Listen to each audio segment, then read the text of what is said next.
बांका जिले में 175 भूमिहीन और बेघर परिवारों के बीच बांसगीत पर्चा का वितरण किया गया। गुरुवार को बांका में आयोजित कार्यक्रम में उप मुख्यमंत्री तारकिशोर प्रसाद और भूमि सुधार एवं राजस्व मंत्री रामसूरत राय ने 175 भूमिहीन परिवारों के बीच 4 एकड़ 90 डिसमिल जमीन का पर्चा वितरण किया। श्री राय ने इस मौके पर बांका के रजौन में 200 परिवारों के लिए स्मार्ट विलेज की शुरुआत की।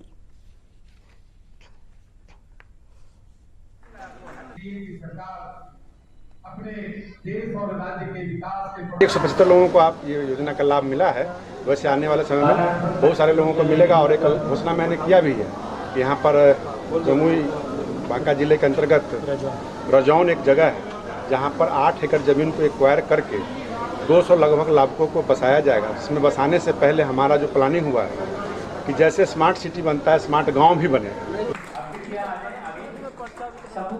लाभुक शीला देवी और कलावती देवी बांसगीत पर्चा मिलने पर खुशी जाहिर करते हुए प्रधानमंत्री नरेंद्र मोदी और मुख्यमंत्री नीतीश कुमार की सराहना की। रहने में सब जिसने अब मिल गया तो सब दिन से आज़ादी है। क्या नाम हुआ आपका? शीला देवी। अभी बहुत खुशी है।